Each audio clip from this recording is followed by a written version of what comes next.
నమస్తే. ఈ ఆధునిక కాలంలో యుద్ధాలు జరుగుతాయా? యుద్ధాలు ఏం జరుగుతాయి? జరిగాయి. ఇప్పుడంతా ప్రపంచం అంతా ఒక కుటుంబం అయిపోయింది. దేశాలు, వైమనస్యాలు ఇవన్నీ ఏముండయి అనేది ఒక భ్రమ ఉండేది. ఇది ఒక 2 సంవత్సరాల క్రితం వరకు కూడా. కానీ గత 2-3 సంవత్సరాలుగా ప్రపంచవ్యాప్తంగా జరుగుతున్న యుద్ధాలను చూస్తే యుద్ధాలు జరగవు ఇంకా అని చెప్పి ఇప్పుడు ఎవరు కూడా అనలేని పరిస్థితి ఈరోజు ప్రపంచం ముందున్నది. ముఖ్యంగా నేను గతంలో కూడా ఒకసారి ఇది ప్రస్తావించిన, ప్రతి 20 ఏళ్ళకు ఒకసారి ప్రపంచ మ్యాప్లో పటంలో మార్పులు వస్తాయి. నేను కూడా ఫస్ట్ ఇది నమ్మలేదు. ప్రతి 20 ఏళ్ళకు ఒకసారి ప్రపంచ పటంలో మార్పులు వస్తాయి అని అంటే దేశాల సరిహద్దులు కొంచెం అటు ఇటుగా మారుతాయి, అంటే యుద్ధాల వల్ల. ఒకసారి గతంలోకి ఇప్పటి వరకు వెళ్తే అది వాస్తవమే అని రుజువు అవుతుంది. కాబట్టి యుద్ధాలు ఎప్పటికీ ఉంటాయి. మానవుడు ఉన్న రోజులు యుద్ధాలు ఉంటాయి.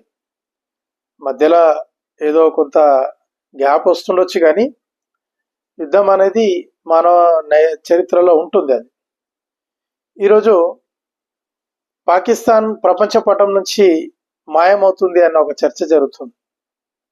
మరి నిజంగానే ప్రపంచ పటం నుంచి పాకిస్తాన్ మాయమవుతుందా? అంటే మాయమవడం అని అంటే ఇప్పుడున్న పాకిస్తాన్ లాగా మాత్రం ఉండదు, అది నా గ్యారంటీ. ఇప్పుడు ఏదైతే పాకిస్తాన్ కుక్క షేప్లో ఉంటుందో, కుక్క షేప్లో ఉండే ఇప్పుడున్న పాకిస్తాను ఆ షేప్లో పాకిస్తాన్ మాత్రం ఉండదు.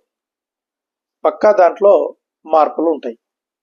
అది బలూచ్ సపరేట్ అవ్వడం ద్వారా కానివ్వండి, లేదా మనం పిఓకే స్వాధీనం చేసుకోవడం ద్వారా కానివ్వండి, లేదా సింధ్ సపరేట్ అవడమే కానివ్వండి, లేదంటే ఆఫ్ఘనిస్తాన్ సైడ్ నుంచి ఖైబర్ పఖ్తూన్ఖ్వా ప్రాంతాన్ని, వజీరిస్తాన్ ప్రాంతాన్ని వాళ్ళు పఠాన్లు, అది వాళ్ళది.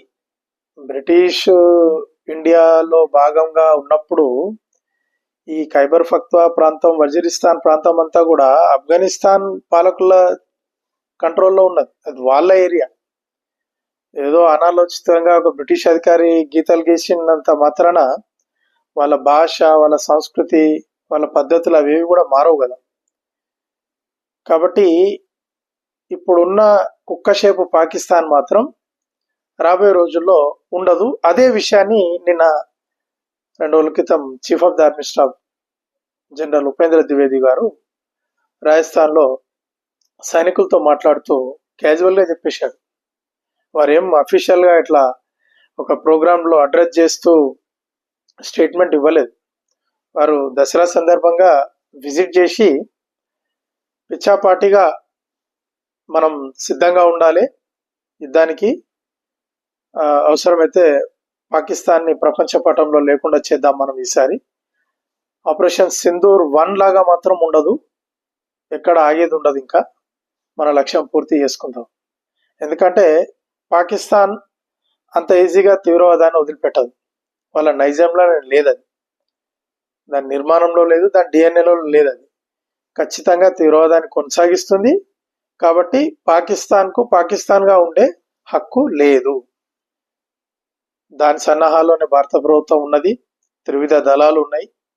వరుసగా defence minister, air chief, army chief ముగ్గురు స్టేట్మెంట్లు వరుసగా వచ్చినాయి. ఇదంతా కూడా ఒక సిగ్నల్. భారత్ పూర్తి యుద్ధానికి సన్నద్ధమవుతుంది.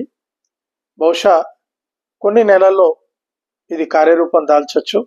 ఎందుకంటే రావాల్సిన ఇంకా కొన్ని కీలకమైన ఆయుధాలు మనకు, అవి రావడానికి ఇంకా కొన్ని నెలలు పడుతుండొచ్చు. అవి మనకు సమకూర్చబడ్డ దాన్ని బట్టి ఈ యుద్ధం ఎప్పుడు అనేది వేచి చూడాలి. నా వీడియో మీకు నచ్చినట్లయితే లైక్ చేయండి, షేర్ చేయండి, నా ఛానల్ సబ్స్క్రైబ్ చేసుకోండి.